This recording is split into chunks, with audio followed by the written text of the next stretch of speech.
Okay, may hapon kanatong tanan. May hapon. Di nagtampo kay managtampo. So ang panalangin na lang sa Espiritu Santo nga maguban kanato.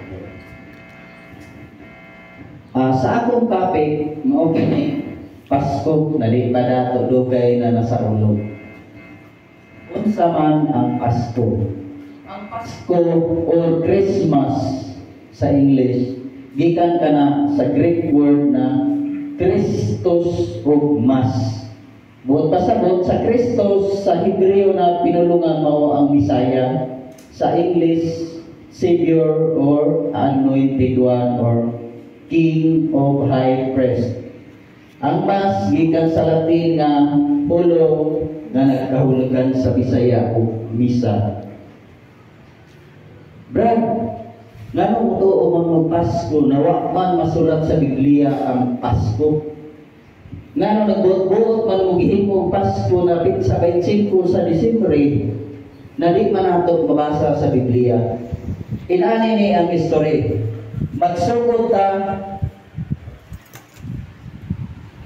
diri na to sumayon sa gitawag na ang atong sugdan sa pagbase sa Pasko mao kini atong basihan kaning sa Lucas 1:9 ngadto sa 15 mao kini ang Tishrei 15 o ang gitawag nga kanang ang gitawag na pagsunog sa insinso. Diha sa Lucas 1:9-15 giingon diha na sumala sa batasan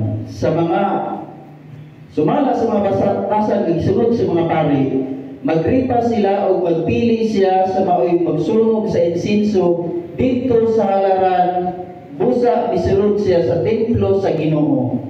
Samtang nagampo pa ang panon sa mga tao dito sa gawas.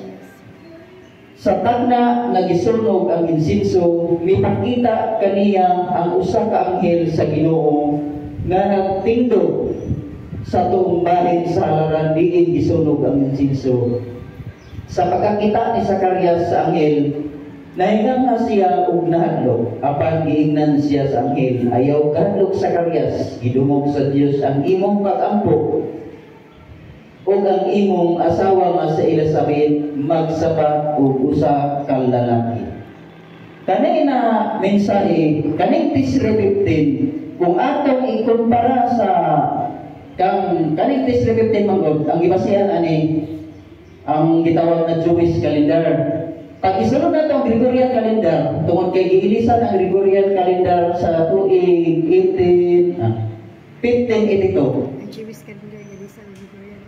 Kaning Tishrei 15 naigo ni sa September 24 sa Gregorian calendar. So, ang nahitabo, nagmadtos si Elizabeth sa bulan sa Septembre pitsa 24 sa Gregorian calendar natong gigamit karon. Isumpay dayon nato ang Lucas 1:26 paingon sa 31. Daw. Amalgi. Sa pitsa 26.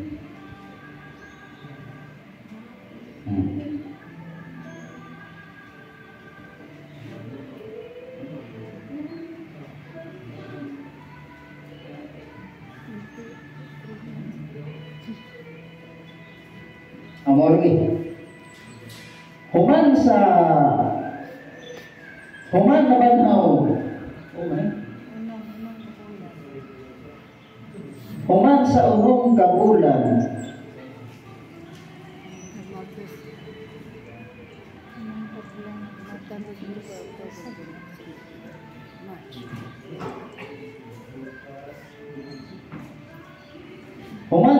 human naman na si Jesus sa sayo unang adlaw sa semana may pakita siya usab kang Maria Magdalena. Naktaw na. Nagbanaw si Jesus sa mga sa kanto mo. Ay, Pasko man. naunsa na ibalin ni sangin. Kapag nga na kung Pasko dyan naman tayo. Ito na, yay. Naglubot na yan. Sa unang mga bulan, nga gisabak ni Elizabeth, ipadala sa Diyos ang anghel nga si Gabriel ngadto sa usa ka lungsod sa Galilea, nga nganlan og Nazaret.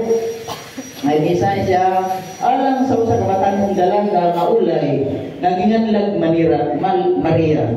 Kasulungon siya ngadto sa usa ka lalaki nga ginganlag usig nga kaliwat ni David.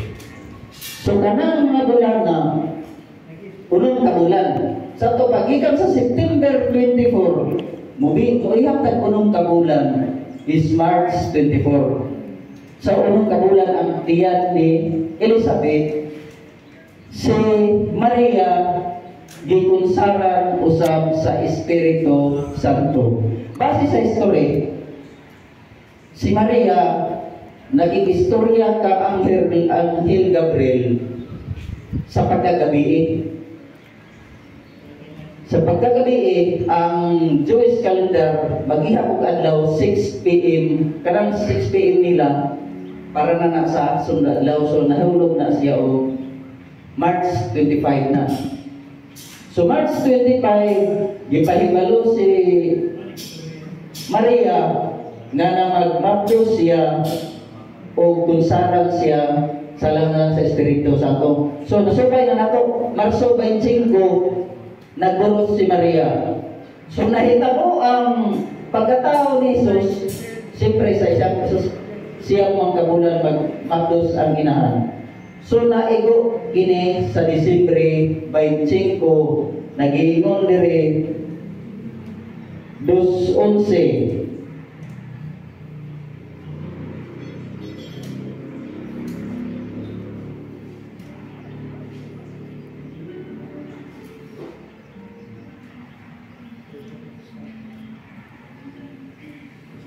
Kay karong gabi una, natao sa lungsod ni David ang inyong manluluwas, ang Kristo nga Ginoo.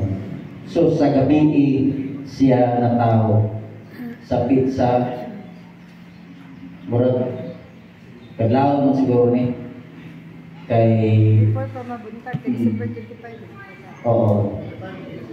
O sa 25 naman, kung sa Gregorian calendar. Nga nang isipin, unang-una, nga nung nahitabo man na, kanabitaw, maingon sila na, kung pamuntaan ng bitaw na, Brad, asa mabasa sa Biblia na Disyembre 25 na tao ang Ginoo. Inani akong gitubag sa ilang na wag silang tingog.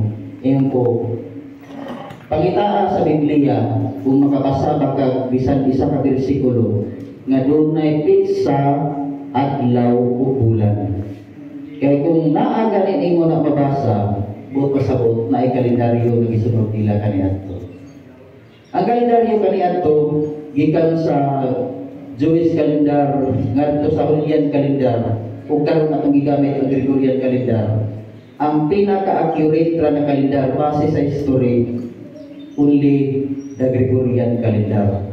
Nanuman tungod kay kinira ang kalendar nagibuhat sa Katoliko ikaduha walay laing simbahan kay bagyo sa Espiritu Santo kundi ang Katolikura, di ba?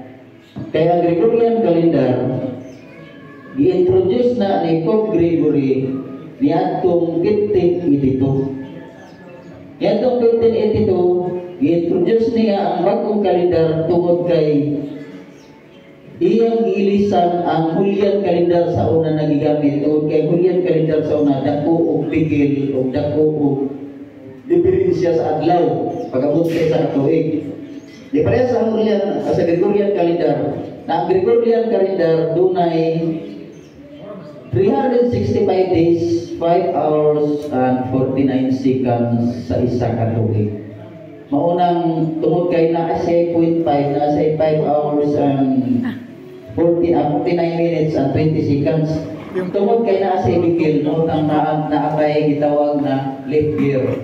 Every 4 years, mulugang tag isa ka adlaw. So, Kay mahimo ning bigyan niya na isa ka adlaw pag-abot sa 2,500 years. Dugay pa man inabot tungod kay wala lain na yung dito, wala lain na himong kalendar na pinag-accurate. Kinira yun ang i-approve sa mga scientists, sa mga sa NASA, sa tanang nagturo science kanila na kalendar. Ang gihimo na nag-accurate yun sa lihok sa kalibutan. Busa, kita mapasigaduhon ta na gikan ka na to ang Gregorian calendar tungod kay wala manay sa ila. Kaya kung wala ang Gregorian calendar, yan ang introduce ni Propos Gregory tungod kay aron mahisibo ang mga kasaulugan bitaw sa kuan, mga kasaulugan sa Katoliko, sama sa Easter, sama sa kanang Lunes Santo o Pasko. Mao nang nataw ang maong kalendar, pero kung buto na akong late na gani kay 1582 pa. 1582 na nakuan. Pero matana mo nganong ang tuig nato karon naa pa man ta sa 2024, which is ang kalibutan nag-exist naman og 3 billion years. Ba? Di ba nato na usantog sa tumuna-una? Nganong ang atong tuig, ang atong kalendaryo na apa sa 2024, unya ang atong kalibutan nag-exist na 3 billion years. Nganong dili pa ng atong tuig na 3 billion and so 2024, 2024, kaya pa. 40,000 years. Nganong man, naabaya na sa atong Nicene Creed, nag-iingon, si Kristo matao sa walang may katuigan. So sa ato pa, ang atong tuig magsugod sa pagkatao ni Kristo. Mao na nang gibasihan, mao na gihimong basihan o gihimong standard na reference sa tanang mga historian kanina na nakalendar. Tungod kay kanira man po nakalendar ang accurate. Ang nagsunod, nganong ato pang i-celebrate ang Pasko? Mabasa na ito sa 2 Timoteo 2:8.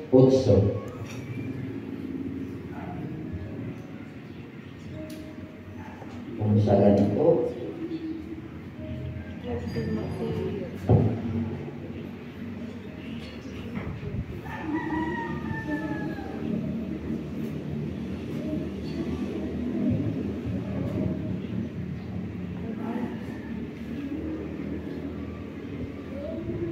sa ingon diri hinumdumi si Hesus Kristo nga gibanhaw nga kaliwat ni David. So ato gid ay siyang dumdumon.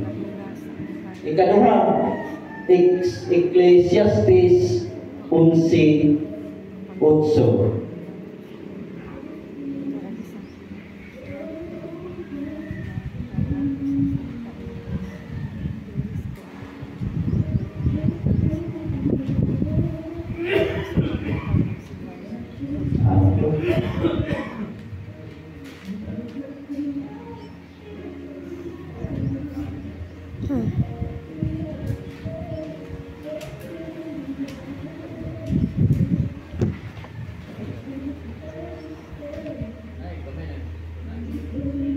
Kalipong man sa pangutanan ng mga sa pangutanan nila ganito.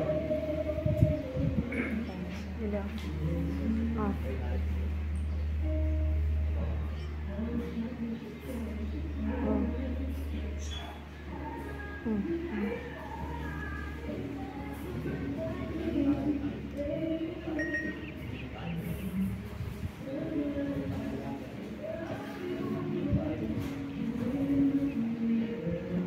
Tagod ba hindi pa takabal magbuhat na tagkuan na nibilin na itong trabaho. Pasalamati ang Diyos sa matag tuig sa imong kinabuhi. Bisan pa unsa kataas ang imong kinabuhi timani, nga mas taas ang panahon nga adto ka sa lugnanan o wala ka gayoy ditoy mapaabot. So kinahanglan gyud nato na pasalamatan ang matag tuig. Labi na gyud ang pagpasalamat nato sa birthday sa atong Ginoo. Kinahanglan gyud nato ning dumdumon. Unya kay naa naman po ilang giingon na Brad, kanang Pasko ra ba kay pagtulunan ra ba na sa mga pagano? Kanang Disyembre 25, pista na sa Sun God or Sol Invictus or Sun God sa mga pagano. Tinuod na kay niadtong Disyembre 25 sa tuig 387, opisyal nga Diyos sa mga paganong Roma si Sun God or ang conquered God.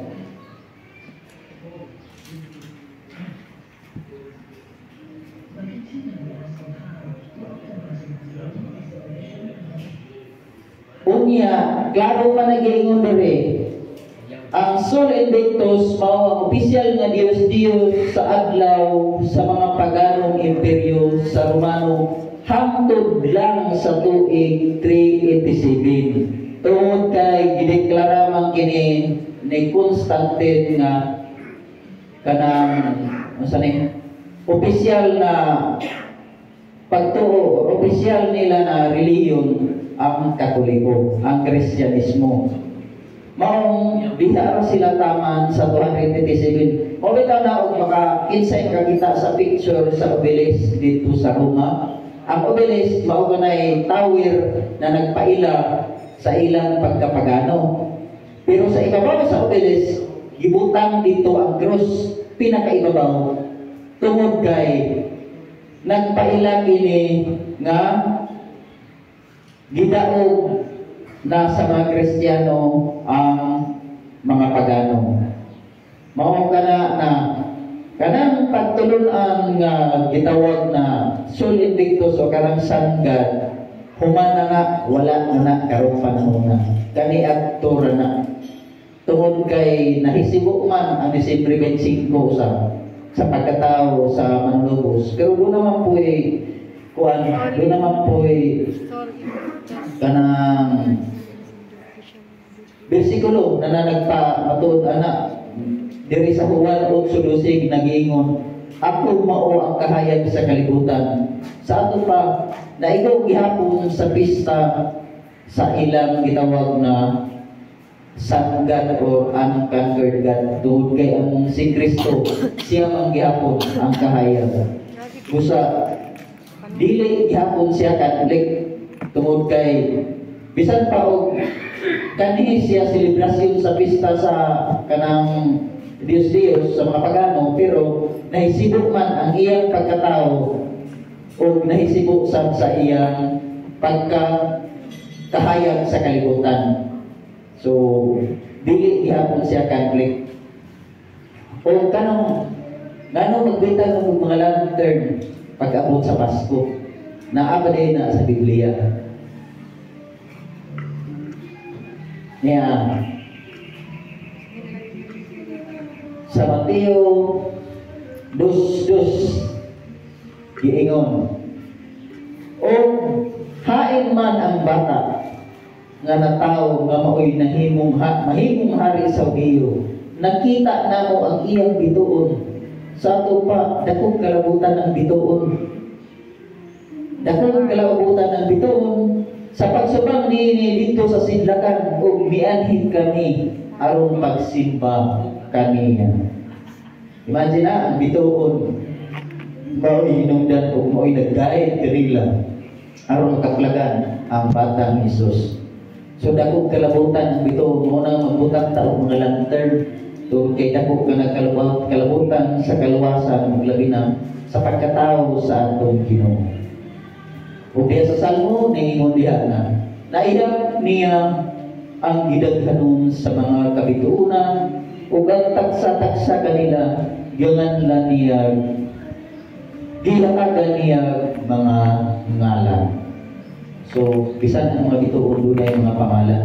Kung mamutanga sila nga nagbutang-tag lantern, nagbutang-tag bituon. Kaya ang lantern magod naman naglahing forma sa history din sa Pilipinas.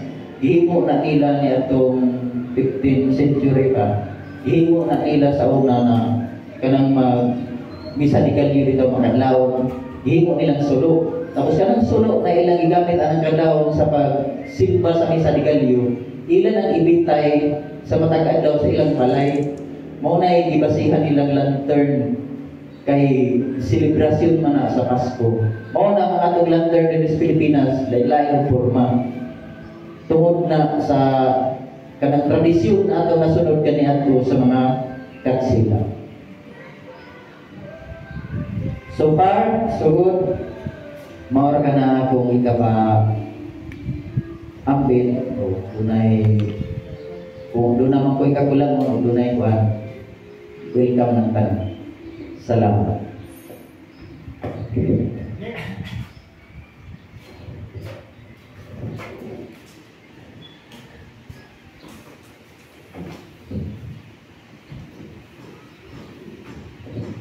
May nga po sa tanan. Ang akong kuwan karon akong tema sa Maria o maramag nalguning bayan si adunay upat ka dugma nga gihatag sa Ginoo kang Maria. Dogma means state whereabout active astro. Ang dogma kinahanglan ngayon pawakton nato sa tagsa-tagsa nga mga Katoliko. Una nga dogma mo'y ang una na kung ipahayag kaninyo. Immaculate Conception. Ngano si Virgin Maria gitawag man nga walay bulig o mansa sa salang panulundon o Immaculate Conception. Ano yan ba? Ang pagka-Immaculate Conception para lamang kini kang Virgin Maria. Ang buhat ipasabot, siya gipanangkon nga walay bulig o mansa sa salang panulundon. Sukat siya gipanangkon o ganiya ang katikismo o proklamasyon nga gitudlo kanato sa tumbalaang pagtuo diha sa simbahan Katoliko nga nagingon. Mary is truly Mother of God, since she is Mother of the eternal Son of God made man, who is God. This dogma states that Mary was conceived without original sin. Divide. This means that conception of Mary in her mother's womb was without any stain of original sin, and from the first moment of her existence, she was preserved by God from the lack of sanctifying grace and afflicts mankind, and that she was instead filled with the divine grace. Mao kini ang gituhanay kayo kagitudlo kanato sa tunginahan nga simbahan. Nga si Virgin Maria tinuod kayo nga walay bulig sa salang panulundon o original sin. O kining maong katikismo nga gitudlo sa simbahan sa karaan ng kayong panahon. Diha sa gibase kini diha sa balang kasulatan. Apan sa dili pa nato pakliyo ng kamaturan ini diha sa balang kasulatan. Ato ikasugod kaya dunay daghang mga isur nato sa tibuok kalibutan nga dagkong supak nilimaw pagtulunan nga si Maria walay sala kay para kanila makasasala gyud kuno o matod pa sa ubang pundo. Ang labaw sa tanan aron ngayon ato masabtan ang gituhanay nga kahulugan sa pagka-Immaculada Conception. Kinahanglan ato ng pagkasabto ang mga pulong na nagingon preventive salvation,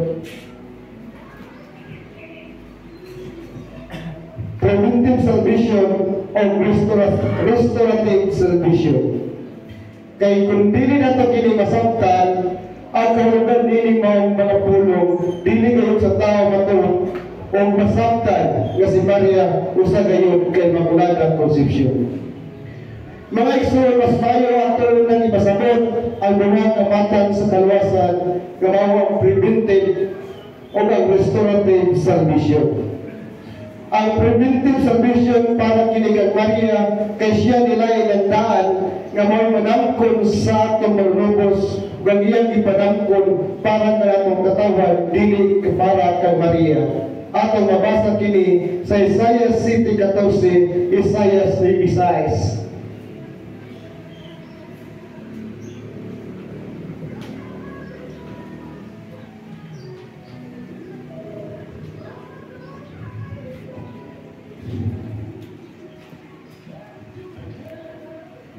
Pagdugang pa, wala kayo'y gahong magsala diha kang Maria, kaya gahong sa Dios kanunay nga nagpandong kang Maria sa Lucas 1:35.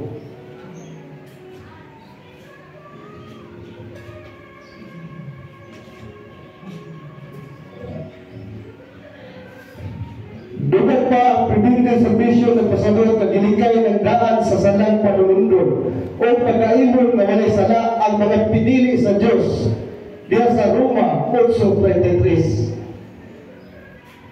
Siya pinili sa talang mga pinili o kakamit nga si Gabriel mismo mingon, and the angel being come and said, into here, hell, full of grace, the Lord is with you. Blessed art thou among women, nga tumabasa diya sa Lucas 1:28 sa Duaremus Version. At mismo nga mga nagpapatuod na kining mga babae, mao'y mugdugnak sa ulo sa bitin, nga mao'y hinundan sa itong kamatayon, diya mabasa na doon sa Genesis 3:15 o sa Kaalam 2:24. Nagpasabot na si Maria walay sala, kay unsaon man niya pagdugmok sa ulo sa bitin, nga mao'y amahan sa tanang makasasala kung siya natakdan pa sa salang panulundon sa Juan 8:44. Kung ang restorative salvation mga kini, ang parang na itong katawan na natakbuyan na sa salang panulundon nga tumabasa sa Pagbalutan 5:7 o Mateo 1:21. Dugang pa ang restorative salvation, nagpasabot na kitang kutawang mao'y pagkalwason gikan sa salang panulundon sa Pagbalutan 5:7, Roma 3:10 o 23. O walay lamon si Maria nga pagkalwason, kay siya man ang nagmandos sa manluluwas, sumala sa Isaiah 7:14, Lucas 1:30-31. Ang luwason ng katawan sa kalibutan, gikan sa nagsala sa Isaiah 3:6 o Mateo 1:21. O kangayong timanan, kakalimutan diluwas o lugasan pinagi sa dugo ni Kristo. O kinig mong dugo, limpyo, walang buli o mansa sa sala, na gikan ni Maria na mao ang iyang inahan. Sako pa ang dugo ni Kristo kayon, gikan kayon ni Maria. Mao kayon na ang dugo na latay sa kalalatay ni Kristo. Limpyo kini o walang mansa, buli sa sala. Nga ito mabasa diya sa Hebreo 9:22, Hebreo 2:14, 1 Pedro 1:19. Pangutana, hain may una ang presumptive salvation o ang restorative salvation. Tawag, ginuman sa Diyos kining duha, ang presumptive o ang restorative salvation. Kasi diha ang atong unang ginikan na napukan sa sala sa si Adan o si Eva, sa Genesis 3:14, diha mismo ang Diyos nagpakalaw sa iyang kasuko ngadto ni Satanas o siya mingon ngayon ipadugmok ang ulo nini pinagi sa usa ka babae. Genesis 3:15. Sa diha pala ng tumura ang Diyos nagpili na og usa ka babae nga mudugmok sa ulo sa usa ka bitin nga mao si Satanas. Sa nangligid ka mga katuigan, ang Diyos yang gituman ang iyang kapumot ni Satanas o gipanagna ni Propeta Isaias nga mabot ang panahon usa ka babae madamkon og manganak. Diyan ito mabasa sa Isaias yapon 7:14. Mao gyapon nga dagan sa panahon wala pa diha ning mga babae bayana nga mao'y madamkon sa manluluwas apan gipanagna ng daan nagpasabot nga pinilit ng daan ug bisan sa dugay panahon sa panagna nga usa ka birin manamkon ug usa ka batang lalaki natuman gayon sumala sa Habakuk 2:3, Galacia 4:4, Lucas 2:27. Kini mao nagka-prevent kang Maria sa sala kay iyang anak na si Jesus dili man mosulod sa lawas nga mahugaw. Kaalam 1:4, 1 Korinto 1:24. Kung ang pinili daghang gihimong matarong sa Dios, Roma 8:33. Unsa maka ang pagkapinili sa tanang tao sa tibuok kalibutan nga mao si Virgin Maria, labaw siya ibro nga walang muning sasala sa Lucas 1:28.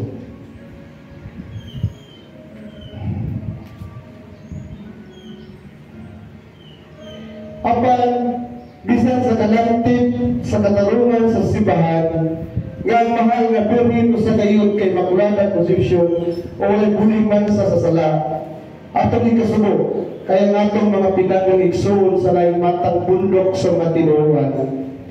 Sa tibuok kalibutan takong sumpak sila nga ang mahal nga Birhen walay sala kay kuno adunay gayoy sala si Maria tungod nining ilang mga katarungan nga gigutlog gikan sa balaang kasulatan nga nagingon. Si Kristo gani mismo adunay kinaiya sa taong makasasala, si Maria pakaha nga tao lamang. Ana mo mabasa sa Roma 8:3. O walay si bisan kinsang tao mataro dinhi sa kalibutan, ang Diyos lamang, si Maria pakaha nga tao lamang. Mabasa kini sa Mateo 19:17. Kaya tanang tao din sa kalibutan na masasala ngayon, walay pili. Sa Roma 3:23, si Maria tao sa ato pa makasasala. Ano na gapoy katarungan ang laing bundok. Kaya ang tao sapat na siya ipanangkol o gimugso din sa kalibutan, siya nakasala ng daan. Sa Isaias 48:8 o Salmo 51:5. O si Propeta Job mingon, walay tao maputli din sa kalibutan at ubangan sa Diyos. Job 15:14. O mingon panali, bisan gani ang anghel dili man putli at ubangan sa Diyos, si Maria pakaha nga tao lang. Job 15:15. Magaling ang mga katarungan sa atong mga bundok, laing bundok na tinuruan. O mingon pa kayo sa Job, o bilang gayon ang tao sa mata sa Diyos. Job 15:16. O bisan galing sa Propeta Jeremias bingon, walay mulabaw sa tao sa pagkadautan. Jeremias 17:19. Mga kini ang mga likong maruganan sa atong mga katbang na pamalastamas ng Santa Maria at tungod kuno siya makasasala kay tao lamang. Pero ito kaya ato kaning tubagon. Mga kini ang mga teksto diya sa kasulatan ng ipagkutlo sa atong mga pinanggang mga kaigsunan sa nagkalimang bundok sa simbahan. Si Maria kuno sa gayon kamakasasala. O matod pa nila ang kapanalipdan ang matuod. Aron nato kapanalipdan ang matuod. Ato kini tubagon. Aron kapanalipdan ang matuod na pagtulungan gikan sa mga sinayot nga pagtuo kay dagat sa ato mga igsuon Katoliko nga wala kayo matudloy hinungdan nga sila napukan gikan sa kamaturan. O wala kayo masayop si Propeta Isaias sa pagingon nga ngakong katawhan napukan tungod sa kagulan sa kaalam sa Isaias 5:3. O atong humduman ang balaang kasulatan ni Pusidaan pinagi sa pagingon kay may pipila kadautang mga tao umihon pagtipon kanato o gituis nila ang mensahe mitungod sa grasya sa atong Diyos aron may kapasangil sila sa dautan nilang mga buhat o gisalipay nila si Jesucristo ang buktong natong agalon o Ginoo. O dugang paniini dugay ng gitanda sa kasulatan ang silot nga nahiguman nila sa Judas 1:4. Gani si Apostol Pablo nidugang sa pagingon, moabot ang panahon nga ang mga tao dili na sila mamati sa matuod nga pagtulunan. Hinunua ang ilang na lamang gusto, ang ilang sundon o o magtawag silang daghang mga magtutudlo na magsulti kanila sa buot nilang madungog. Dili na sila mamatay sa kamataoran kundi sa mga tinumok-tumok ng mga sumilano. Sa 2 Timoteo 4:3-4. Kinahanglan nato sila pagkangon sa pagpanudlo o mga bakat nga pagtulunan. Kay si Apostol Pablo ni Pasilaan, kinahanglan bidan sila pagpanudlo kay nagsamok sila sa mga panimalay pinaagi sa pagtudlo sa dili unta angay itudlo. Tungod lamang sa makauunang tuyo sa pagpanapi. Sa Tito 1:11. Kaya ang itudlo nila may sama sa kabahon nga magpukot sa unod sa 2 Timoteo 2:17. Kinahanglan natong miguno ng tanang magtutuo nga dili na motuo sa tinumutong mga subilanon sa mga Hudiyo o sa kasuguan sa mga tao nga nagsalikway sa kamatuoran. Tito 1:14. Mga igsoon na ngay masayra natong tanan nga ang balang kasulatan wala mahulog ni gikan sa langit. Dita maratol ni anang mga panghuna-huna sa mga tao sa laing mundo. At ang lumduman, nakita ngayon ang tag-iya sa balaan kasulatan. No, namatay ka mo yung panala. Sa matod pa nila, dili ta mga tulala, kay kita may mutulog nila. Ang tulba din ni ngayon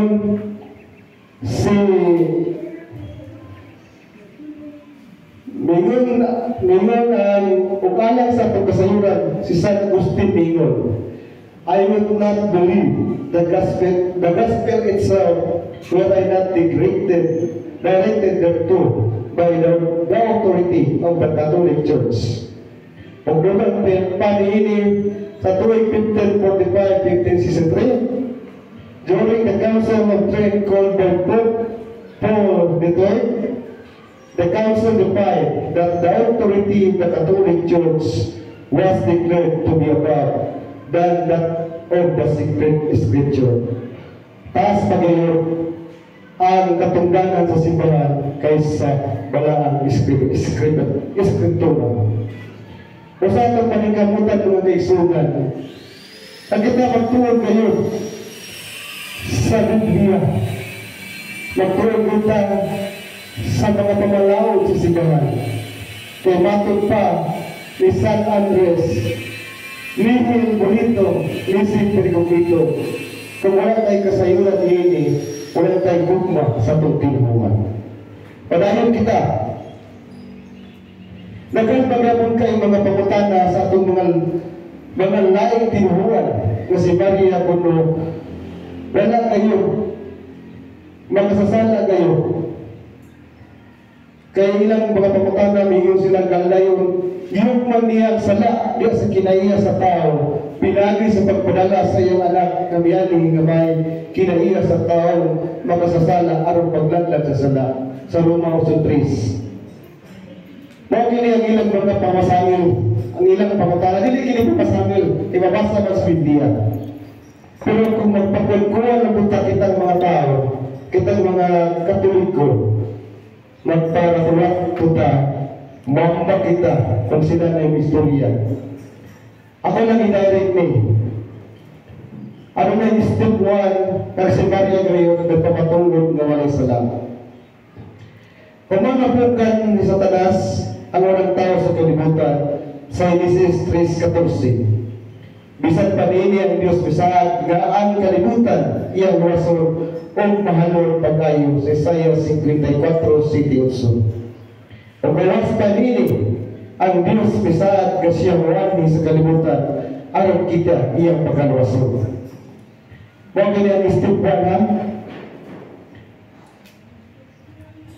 ang istipto pag-abot sa isaktong panahon, ituban sa Diyos ang iyang saad, pinagi sa pagdala sa iyang anak, Diyos sa tauhanong inahan, sa Galatia 4:4.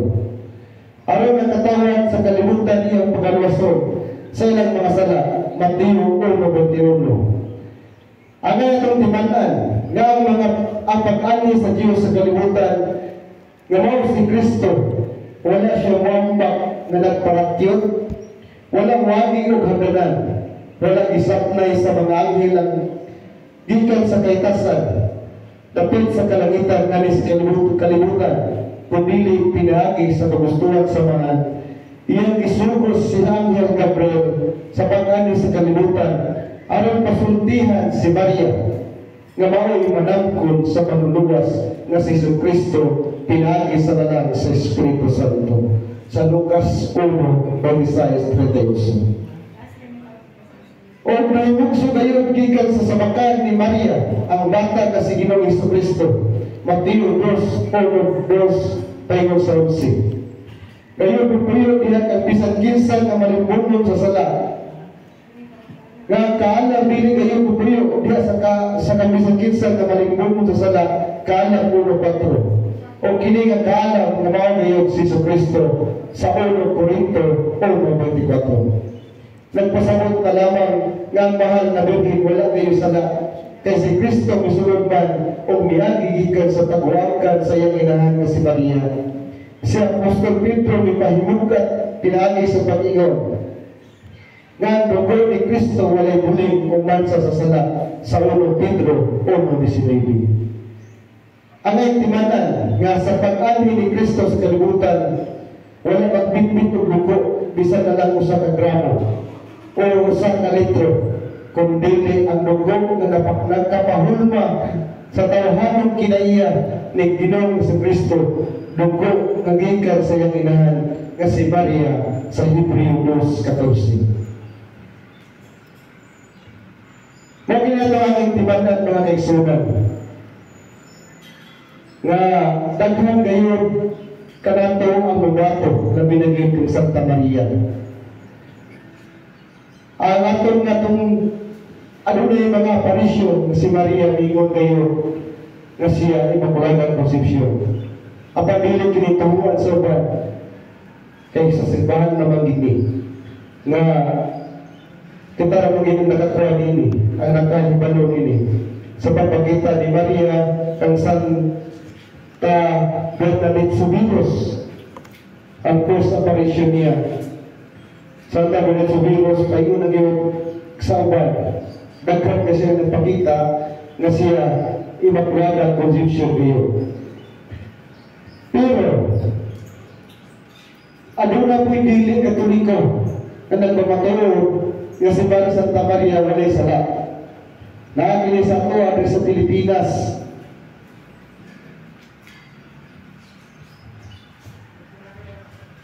Naakili sa Pilipinas.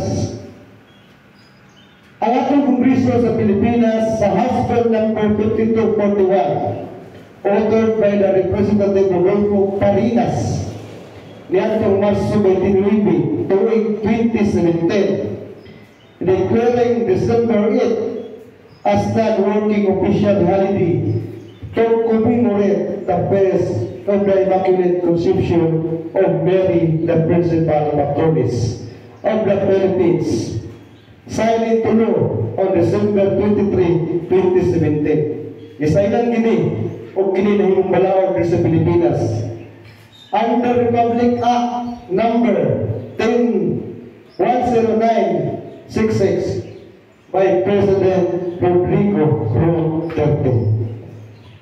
Grabe kay paglait ni President Rodrigo Duterte sa Katoliko. Pero si Rodrigo Duterte rin ang nakasabot nga si Santa Maria Lagisana. Kaya siya mismo may pirma na sa Disyembre 8, one non-working holiday to commemorate the Immaculate Conception of Blessed Virgin Mary. Kung hindi na lang ko mga ito sa undahan, susunod na lang ko sa ikaduwang dugma kay taas-taas man. Kaya huwag na po umayan ko at umarap na po harap agad ka. Salamat.